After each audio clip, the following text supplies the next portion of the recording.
Wonderful. A huge round of applause for the lovely Fiona Humberstone, author of the book. Just to make me feel really relaxed about the interview. Just so I can cry right now. Well, I've got a couple of things that we'll just start off with before we get into the interview that should help with that, get that moving along. So this is a message from the lovely Ashley of Brazen, who couldn't be here tonight and is absolutely gutted. She thinks it should be fine to fly over from Alabama just for a book launch, but sadly her clients didn't think that was okay. She says, "Hi, lovely." Oh no, she doesn't. She doesn't say that. It's all going well. It's all going so well. I love it when the technical stuff works. Message from B. No. Right, we'll come back to that one. We've got another one. This one comes in from the lovely Matt Pereira. Feels like a wedding, doesn't it? And now we have the telegrams. This one comes in from Matt Pereira, who is in bed with a lurgy. I'm so sorry he can't make it. But he says, "Dearest B, a massive congratulations on this phenomenal achievement, and I'm really sad not to be with you tonight. Many people would have stopped after the exhaustion of book one, but it was not just your determination, but also your endless desire to help people elevate their brand that has rewarded you with something truly amazing. It was an absolute pleasure to work with you again, and I was blown away to be asked for a second time to join you on this incredibly inspirational journey. Much love always, Matt." We'll get to Ashley's message later when the technology works. Okay, so we're just a few days from the launch, and did everybody know it's number one on Amazon? So has it been worth it, this journey? Yes. And what have you learned? I think, bestseller or not, it's totally been worth it. What have I learned? Oh my gosh. You kind of think the first time you do a book that you learn all the hard lessons, you learn how Amazon works, you learn the kind of cash flow troughs of self-publishing your own book, you learn like the stupid things like thinking that How to Style Your Brand would take me 5 days to design, and my lovely friends from the village over there knowing that actually it took a lot of hours and a lot of weeks. Yes, you kind of think you've learned all those lessons and next time it's going to go smoothly, and in many, many, many ways it did. What have I learned? I've learned, I guess, to trust myself a bit more. I've learned that there's a big need for what I'm doing, and that's really motivating. The first time I had publishers telling me that there wasn't a market for How to Style Your Brand and that they weren't interested, and knowing, I quite like proving people wrong, and knowing that there has been a massive market for it and that my gut instinct was right has been really rewarding. So I think that's probably the biggest lesson. Fantastic. And How to Style Your Brand has been a bestseller for 2 years now, almost. Yes. Why do you think it has become so popular and been so successful? I think the way lots of publishing works is that you create a big PR storm, and it's all about your platform. So, it's all about how many Instagram followers have you got, how many people are on your mailing list, how many people are on your blog. And I sent How to Style Your Brand to print with 500 Instagram followers. That was not a platform to be, that wasn't a platform that a publisher would have looked twice at. And I think the reason it's been so successful for so long is because, one, I really understood what people needed to know. I'd worked in branding for so long. I knew the kind of things that my clients could have done with knowing. I knew what would make it easier for designers. And I created a workflow that made it easy to go off and do that. So, it's not about the big PR storm. I haven't really done much PR with How to Style Your Brand. But I think it's a book that people keep recommending, hopefully. Now, Brilliance almost feels like a prequel to How to Style Your Brand. Do you wish you'd written it first? And does it matter which order we read them in? Because I know a few people have been asking how they fit together as a process. So I would say, if you've never read any of my books, start with Brilliance, because that's all about getting your head in the right space. It's all about feeling confident in your offering. It's all about putting your brand in a category of one.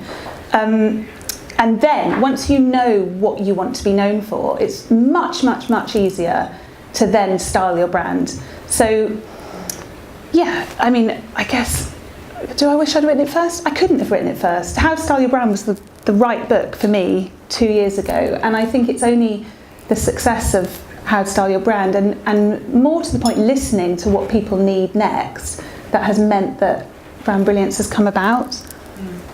Okay. And is there... I love it when that happens. Just cut this bit. Destination brand, that's what I'm going to talk about. The Brand Brilliance book hones in on this concept of a destination brand. What does that mean to you, and should we all be aiming for one? Yes, you should all be aiming for one. So a destination brand is one that people will move heaven and earth to do business with you. So my lovely friend Rona and I run lots of workshops for florists, and this was kind of one of the things that was inspired by our workshops. Was we'd have lots of florists saying, you know, oh, it's all very well for this big florist or that big florist because they've got the best shop on the best high street, but you know, I can't get that kind of work. And one of the nice things about social media is actually you've got a real opportunity to stand out, and you can create the most incredible brand that plays to your strengths and opens the right kind of doors for you and feels right for you from your kitchen table. And yeah, it's not about what high street you're on, it's not about where you are in the world, it's about creating a brand that people can really believe in. And that starts with not being all things to all people. It starts with saying, you know what, I don't do goldfish bowls full of gerberas, and if that's what you want, that's absolutely fine. No, I know it sounds crazy, but there's this kind of myth that business is hard, and there's a myth that you have to take every piece of work on that comes your way because that's how you pay the overheads. And actually, it's the total opposite. You know, taking on every piece of work that comes your way means that you never really master what you're really good at. It means that your clients never truly trust that you'll do a good job, so they micromanage you every step of the way. And then you can't charge what you're worth. You can't create the business that fulfills your potential. So, yeah, that's for the me. thread of the better way of doing business, isn't it? Yeah. It runs through the whole book. Yeah. And what is it that, in order for people to have the boldness and the bravery to do this, what's the underpinning structure of that? What do they need in order to be able to achieve this better way of doing business? I think it's about confidence and clarity. So it's about taking the time to think about, what am I really good at? What do I do that nobody else does? Maybe that is the goldfish bowl with the gerberas in. There does also have to be a market for it. But what is it that inspires you? What is it that puts you head and shoulders above everyone else and makes your business the only possible choice? Well, that's actually good. So can you build a brand without a product? Yeah, and I think it's a really good idea. That was something my friend John asked, wasn't it? So I think, you know, Brand Brilliance works whether you've got an established business and you're looking to elevate what you're doing, which, you know, most of us that have been running businesses for a while, we're kind of constantly evolving, aren't we? And it's always good to check in. But when you're starting out, what's really nice is you've got a completely clean slate. There's no preconceptions about what you offer, who you work with, where you sit in the market. So you can totally create the brand that you want. And I work with quite a lot of clients that are starting out with their brands, and I help them refine what they're all about, and I help them create the right product from the outset.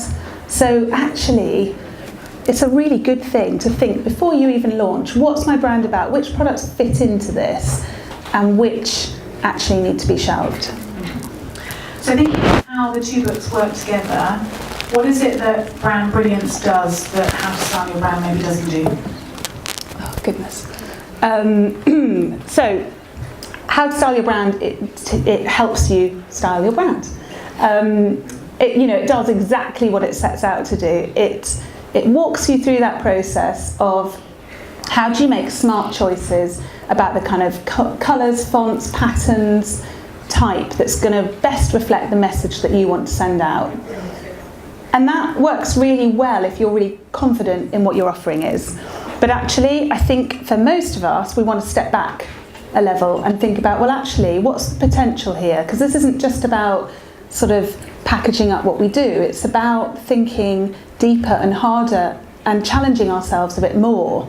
I think you'll find Brand Brilliance asks more of you. I think, you know, it asks you to be a bit braver and be a bit more confident, and it challenges you to really do your best with every piece of communication you send out, and I hope that's really inspiring. If it's overwhelming, just do little bits, you don't have to do it all.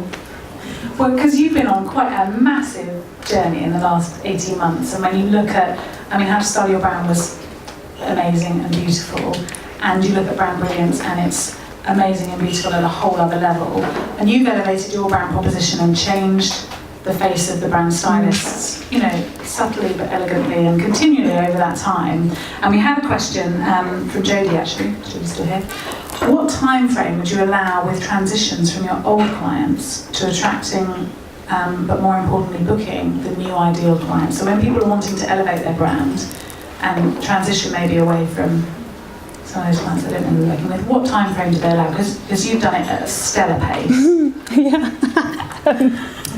Okay, so I had my own design agency before I set out on my own, and that would kind of be a constantly evolving thing where we'd constantly want to push the boundaries, we'd constantly want to do better and better work, and we would always do the better work, show it, and then kind of go, do you know what, I don't think we had enough money for that, so we're going to charge more for this, or, you know, we've got to let go of doing this work. And we were just constantly revisiting, because I had whacking great overheads, I had lots of staff, and there was no way I could just go, right, I'm stopping, we're not going to do any work, we're going to work on our business and we'll open our doors again in 6 months. That was totally unrealistic.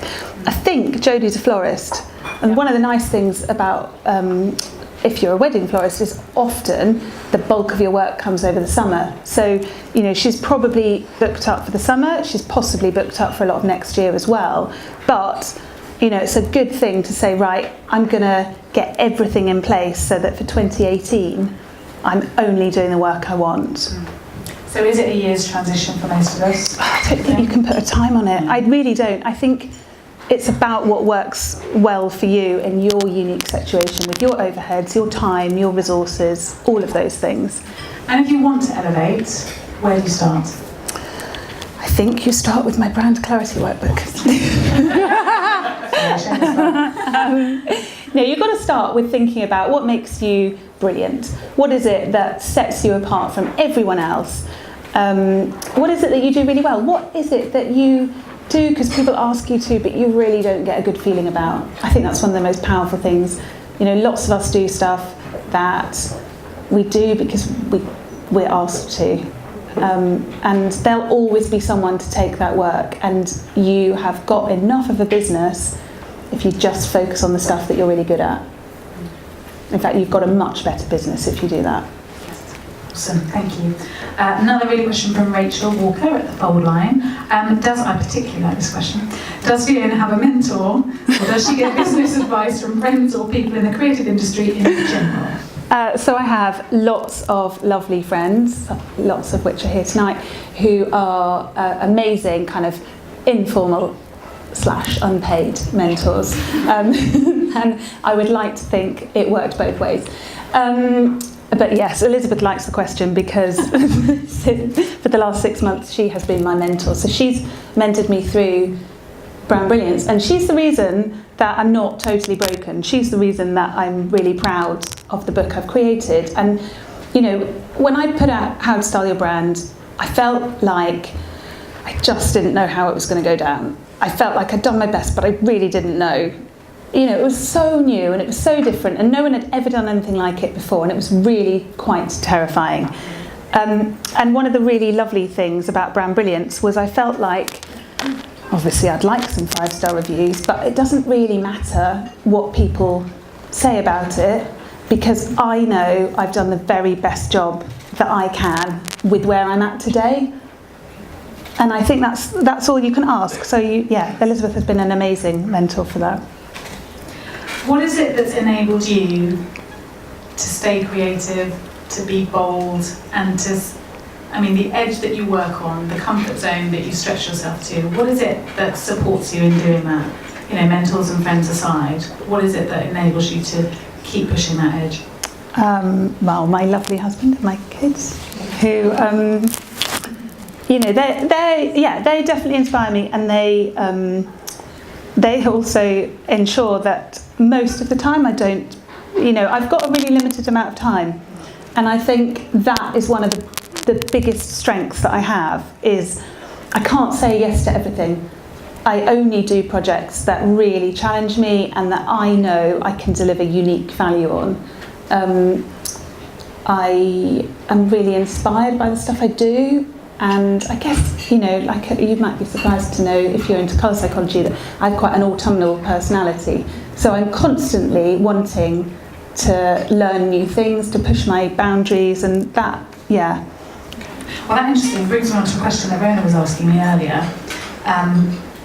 You're an autumnal personality, but the brand stylist brand has shifted.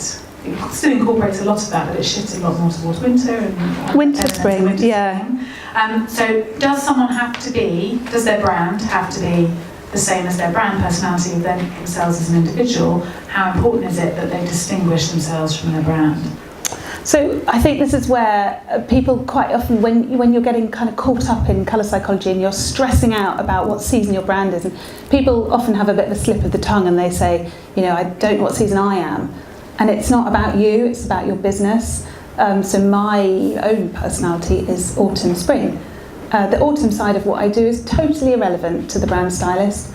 Obviously you get lots of my spring personality, and that's a really, really big part of me and who I am.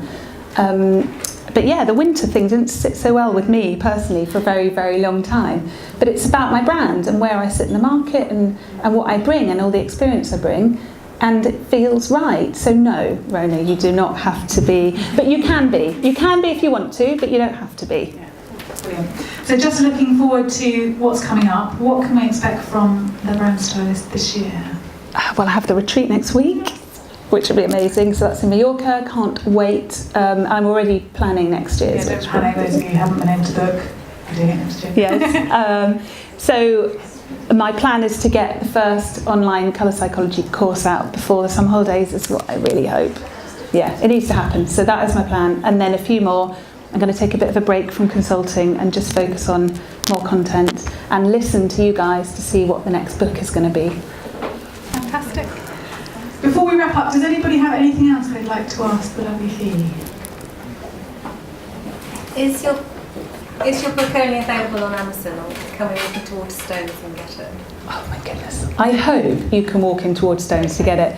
Being a self-publisher, there are so many things that I would like to do, and it's so tricky. So I have signed I've signed up with Waterstones, and you should be able, you can always order it through Waterstones. I would love to think it was on the shelves. In reality, it probably takes someone to actually do the selling. And you know, it's things like Oliver Bonas, it should be in there, it should be in anthropology. There's so many shoulds. And maybe if Angela's listening, that can be Angela's June job. But yeah, I would love to see it in there. Any other questions before we close? Okay, and don't worry, because Fiona isn't disappearing anywhere, so you can always pick her brains afterwards. Is there anything else, my lovely, that you would like to say before we wrap up? Just like to say thank you so much for coming. I had a bit of a moment earlier when I was a bit overwhelmed, in a nice way, with how many people of you are here, and I just really appreciate it. This book is because of you guys, because I just really appreciate you coming and all the support. You know, none of this could have happened without you, so thank you so much. So the plan is that I will come and sign books on the table over there. And yeah, there's probably some drinks left, so enjoy yourselves, mingle with lots of people. Thank you so much for coming. Thank you very much for coming.